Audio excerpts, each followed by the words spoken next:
Salve, meus queridos! Tudo bem com vocês? Bom, aqui quem tá falando é o professor Israel novamente. E como eu conversei anteriormente até com vocês pelo post do Facebook, faltou a segunda parte da nossa revisão de potenciação, né?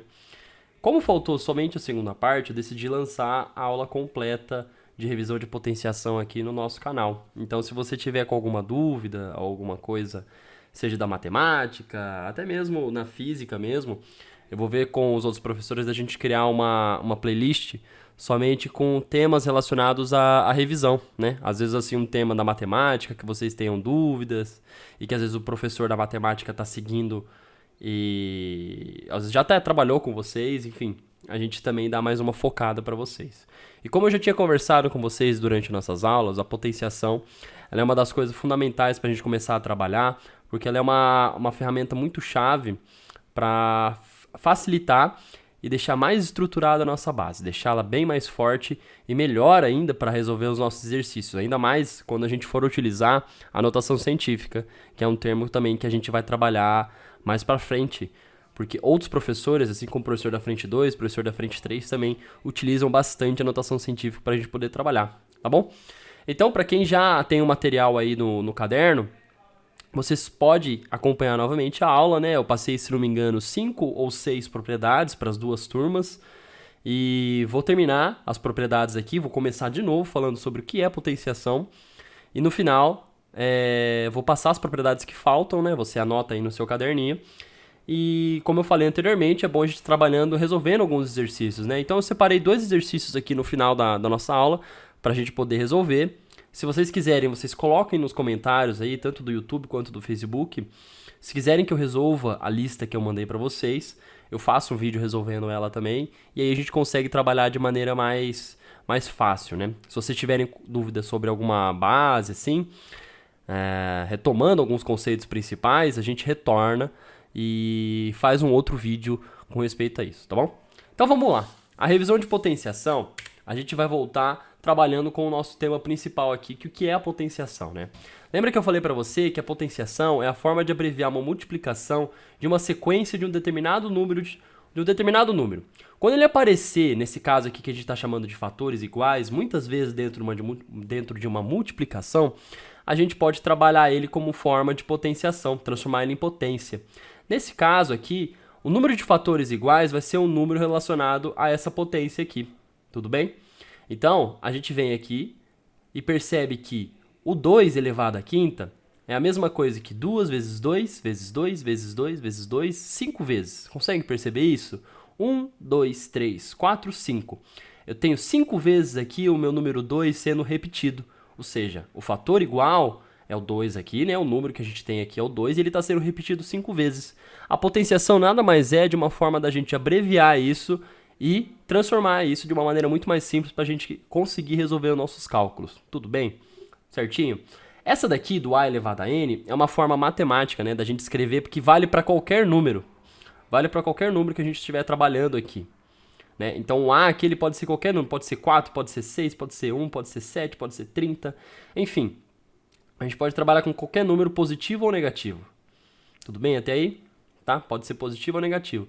E ele, desde que se repita infinitas vezes, né, tanto que tem um n aqui, n vezes, significa que ele pode ser infinitas vezes repetido, que a gente vai conseguir trabalhar ele em formato de potência. Certo? Outra coisa que a gente precisa relembrar são 3 nomezinhos que eu já conversei com vocês, né, para quem já estava nas aulas que eu passei a primeira parte da nossa aula de potência. São 3 nomezinhos que a gente tem que ter aqui, que são importantes para a gente lembrar, né? Para a gente ter conhecimento sobre o que significa cada termo aqui quando a gente tiver um exercício relacionado à potenciação. Tudo bem? Então a gente tem aqui que o número principal que está em azul, o 5 aqui nesse caso, ele é chamado de base. Ele é o termo que se repete na multiplicação. Lembra no slide anterior que eu coloquei o número 2, que ele se repetiu 5 vezes? Nesse caso aqui ele é o 5. O 5 ele vai se repetir 3 vezes. 3 aqui, nesse caso, é o número do expoente. Expoente, pessoal, é o termo que indica o número de fatores iguais da multiplicação. Ou seja, ele se repetiu 3 vezes, o 5 repetiu 3 vezes, a gente vai escrever aqui 3, tá? Não é outra coisa, isso não é 5. Não confundam, tá? É o número de vezes que o 5 se repetiu. Não é 5 vezes 3. Isso daí causa muita dúvida entre os alunos, né? Às vezes o aluno vai resolver um exercício de potência e confunde. Pega assim, resolve, vai estar fazendo rápido o exercício, assim, corrido. Olha 5 elevado a 3, faz 5 vezes 3 igual a 15. Isso está errado, tá? 3 aqui é o número de vezes que o 5 se repete. Lembre-se muito disso, é o número de vezes que a base se repete. Tudo bem? Até aí? Vamos lá. E o 125 aqui, no caso, ele é chamado de potência. Potência é o valor final da nossa multiplicação. Então a gente tem que sempre lembrar desses 3 nomezinhos aqui, que eles são importantes para a gente acabar resolvendo o exercício e não se confundir no final, né? Principalmente dessa última parte que eu falei para vocês, assim, do 5 elevado ao 3. Não é 5 vezes 3, e sim 5 vezes 5 vezes 5. 3 vezes, tudo bem? É o número de vezes que ele se repete, que a base se repete. Vamos lá. Eu passei algumas propriedades principais para vocês, e a primeira propriedade fundamental é a base elevada ao expoente zero. Lembra que o expoente é o número de vezes, né, o fator que indica o número de vezes que ele aparece. Quando a gente tem uma base e ela estiver elevada a expoente zero, eu coloquei aqui o a elevado a zero. Pessoal, ela é tiro e letra. Tiro e letra, é simples assim, ó. Toda vez que você tiver qualquer número que seja elevado a zero, o resultado sempre será igual a 1. Putz, se você viu um número elevado a zero, facinho você identifica e fala, putz, eu já eliminei já isso daí, é 1. Então eu coloquei aqui 3 exemplos assim, que pode ser com qualquer número, tá? 5 elevado a zero é 1. 120 elevado a zero também é 1. 1 nono elevado a zero também é 1. Percebe como é simples assim? Não tem muita dificuldade. Tudo bem até aí? Essa primeira propriedade ela é mais tranquila, tá? A gente vai seguindo assim. Novamente, se vocês tiverem alguma dúvida, postem nos comentários assim, a gente entra em contato, conversa e aí a gente tenta resolver da melhor maneira possível e tirar e solucionar essa dúvida de vocês, tudo bem? Vamos lá. A segunda propriedade que a gente tem é a base elevada ao expoente 1. Parece até o contrário, né? A primeira foi a 0, essa daí é 1 agora.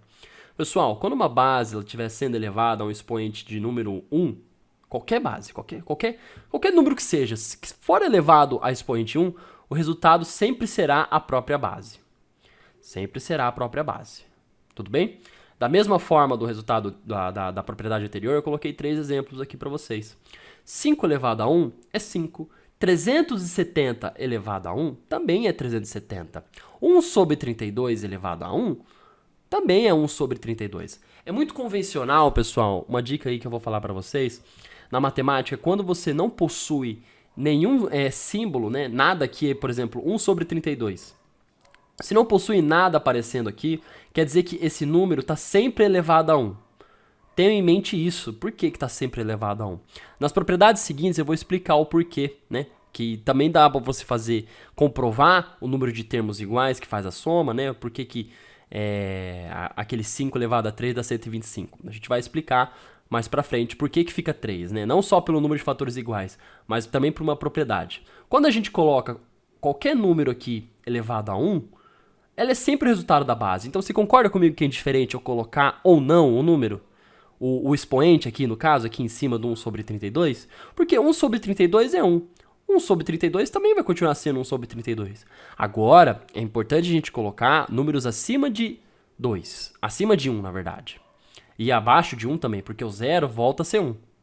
Então, no caso aqui, 1 sobre 32, eu teria que colocar o 2 aqui ao quadrado, se fosse o 2. Porque aí é um resultado diferente. Não continua sendo 1 sobre 32. Deu para entender a linha de raciocínio? Qualquer número que esteja elevado a 1 é o valor da base, é o valor desse número. 370 elevado a 1 é 370. 4.870 elevado a 1 é também 4.870. Certo? Vamos lá.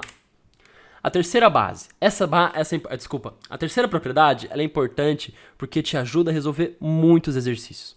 E às vezes exercício que te deixa confuso com respeito à mudança de sinal. Sinal é uma coisa complicada na matemática, porque se você não toma cuidado, você acaba se perdendo. E se você perde um sinal, você acaba errando o seu exercício no final. Tudo bem que no final, às vezes você, sabendo que a resposta é certa, você só multiplica por menos 1 no final e chega no resultado certo. Tudo bem? Se tem as alternativas, são todas positivas, é só se fazer isso.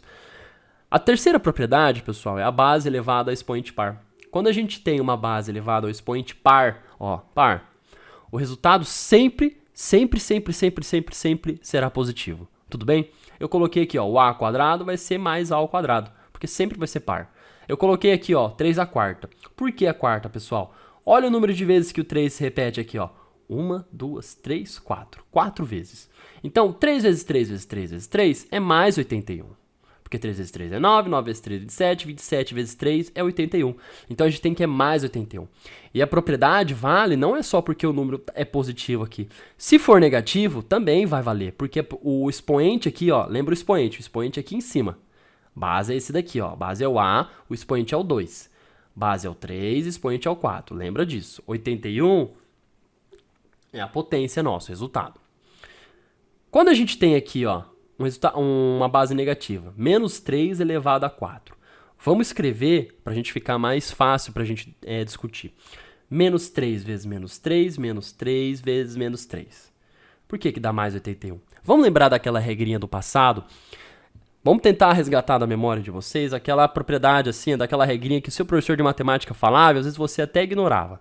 Menos com menos dá mais, tá? Vamos tentar fazer isso? Menos com menos, mais. Agora a gente para aqui, menos com menos é mais. Mais com mais, né, fazendo multiplicação, sempre válido para multiplicação essa regrinha, tá, pessoal? Continua sendo mais, por isso que acaba sendo mais aqui. Ou se não, se você quiser chegar para outro método, ó, menos com menos é mais. Mais com menos é menos. Certo? Porque o menos sempre tem poder. O menos sempre dá a mudança. E menos com menos é mais de novo. Por isso que dá mais 81 na multiplicação. Essa regrinha do menos com menos é mais com menos é menos, é válida no produto, tá, pessoal? Multiplicação. Tudo bem? Então, a gente acaba comprovando o porquê que base elevada a expoente par sempre dá o resultado positivo. Então, não importa se for negativo, se você vê um número par aqui, você sabe que vai ser um mais ali no final. Não importa a resposta, vai ser sempre um mais. Tudo bem? A quarta propriedade é o contrário. Não o contrário, né? Se a gente estava falando de par, nesse caso a gente vai falar agora de ímpar. Então, quando uma base ela tivesse elevada a expoente ímpar, o resultado sempre possuirá o mesmo sinal da base. Mesmo sinal da base, ó. Lembra que par você muda para par, né? Sempre vai ser positivo, par é sempre positivo. E ímpar, você tem que olhar a base. Quem que é a base, ó? A base aqui é o A, pessoal. É o A, o expoente aqui é o 3. Lembra que a base é sempre o número aqui, ó, aqui embaixo, tá? Então a gente tem aqui, ó, menos A elevado ao cubo. Opa, ficou um A ao quadrado aqui, desculpa. Mas é menos A elevado ao cubo, tudo bem? Por conta da base ser ímpar, tá bom? Eu coloquei aqui, ó, 4 elevado ao cubo. 4 elevado ao cubo por quê? Porque isso é 4 vezes 4 vezes 4, que dá mais 64, tudo bem? Ó, mesmo sinal, o 4 é positivo. Então, não é porque é ímpar que o resultado tem que ser sempre negativo. Ele tem que repetir o sinal da base. Lembra disso. Não importa se for positivo ou negativo. Olha só como repete aqui, ó. Menos 4 elevado ao cubo, menos 4 elevado ao cubo é menos 64. E não mais 64, como anteriormente. Por quê? Segundo a propriedade 4, a base elevada a expoente ímpar, eu repito o sinal da minha base. Se o sinal da minha base é negativo, o resultado final vai ser negativo. Tá bom?